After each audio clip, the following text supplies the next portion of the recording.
नमस्कार, आप सभी का स्वागत है क्रिमिनल ट्रायल पार्ट 3 की वीडियो में, जहां हम बात करने जा रहे हैं different stages of warrant cases.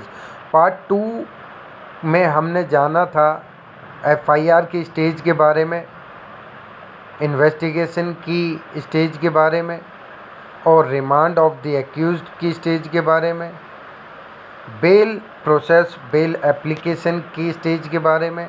और अब इस वीडियो में हम जानने जा रहे हैं फ्रेमिंग ऑफ चार्ज के बारे में, प्लीड ऑफ गिल्टी स्टेज के बारे में और प्रोसिक्यूशन एविडेंस स्टेज के बारे में और statement of the accused stage के बारे में और डिफेंस एविडेंस, और लास्ट में है जजमेंट। वीडियो को स्टार्ट करते हैं और सबसे पहले जानते हैं फ्रेमिंग ऑफ चार्ज की स्टेज के बारे में। Fifth stage of the criminal trial in the warrant cases, framing of charge under section 228 of the CRPC. If after the considering the police report and other important documents the accused is not discharged, then the court frames charges under which he is to be tried in a warrant cases. चरण में जब police द्वारा chargesheet दाखिल करने के बाद जब किसी आरोपी पर जिन धाराओं में आरोप लगाए गए हैं उन धाराओं पर न्यायालय द्वारा लिखित रूप से सीआरपीसी की धारा 228 के तहत चार्जेस फ्रेम होते हैं। यदि वह व्यक्ति इन धाराओं में डिस्चार्ज नहीं होता है तो उस पर क्रिमिनल ट्रायल के अंदर उन्हीं धाराओं पर केस चलाया जाता है। Sixth stage, plead of guilty under section 241 of the CRPC talks about the plead of guilty. After the framing of the charges, the accused is given an opportunity to plead guilty, and the responsibility lies with the judges to ensure that the plead of guilty was voluntary made. Then judges may upon its discretion convict the accused. Plead guilty, framing of charge के बाद आरोपी को एक मौका मिलता है अपने अपराध को अपनी इच्छा से स्वीकार करने का। यदि कोई आरोपी अपने आरोप को जो उस पर लगा है अपराध को स्वीकार कर लेता है अपनी इच्छा से, तो यहाँ पर जज साहब की डिस्क्रिशन पावर होती है, उनका विवेक काम करता है। चाहे तो वह उस अपराध के लिए उसकी सज़ा को कुछ कम भी कर सकते हैं या फिर उसको उस सज़ा आरोप के लिए पूरी सज़ा सुनाई जा सकती है।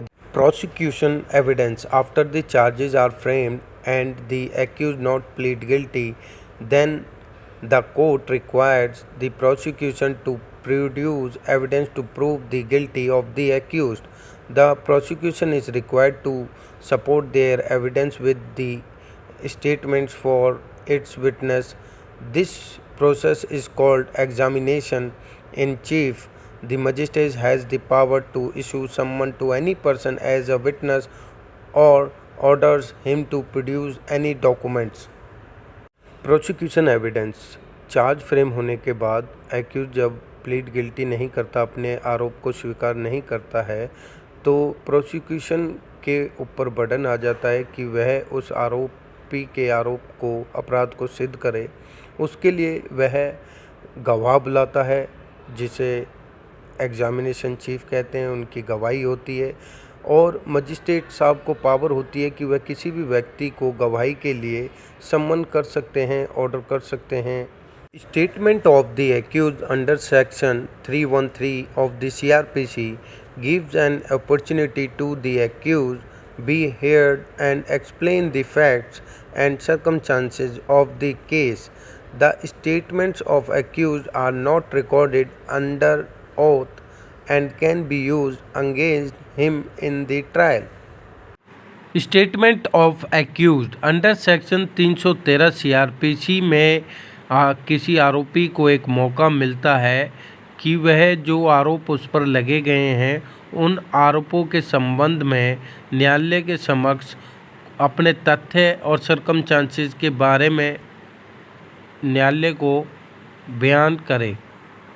Stage of defense evidence. An opportunity is given to the accused in case where he is not being acquitted to produce so as to defend his case. The defense can produce both oral and documentary evidence in India since the burden of proof is on the prosecution. The defense in general is not required to give any defense evidence.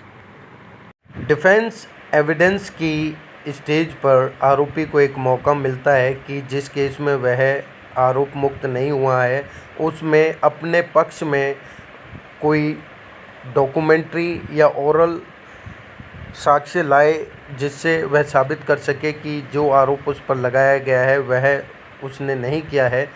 Generally इसमें prosecution पे burden of proof होता है, उनको साबित करना होता है कि जो आरोपी है उसने वह अपराध किया है।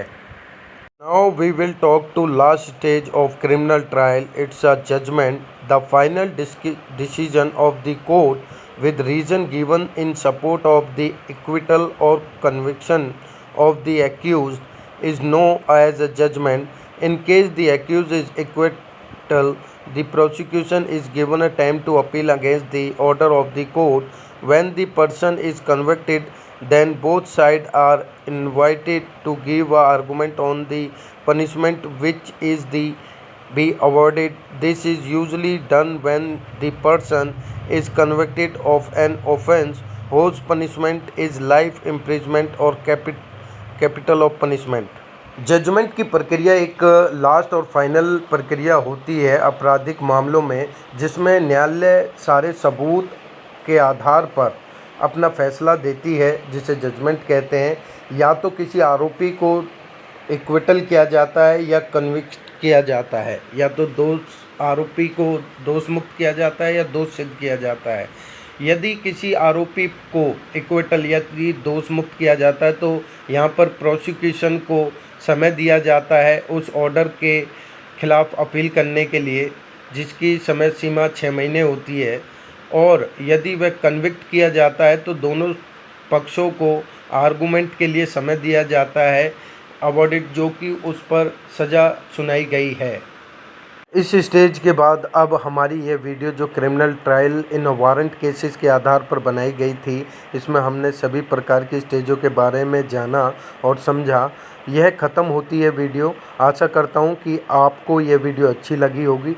यदि अच्छी लगी है तो हमसे जुड़े रहें ऐसी ही इंटरेस्टिंग लीगल अवेयरनेस से रिलेटिव वीडियो के लिए।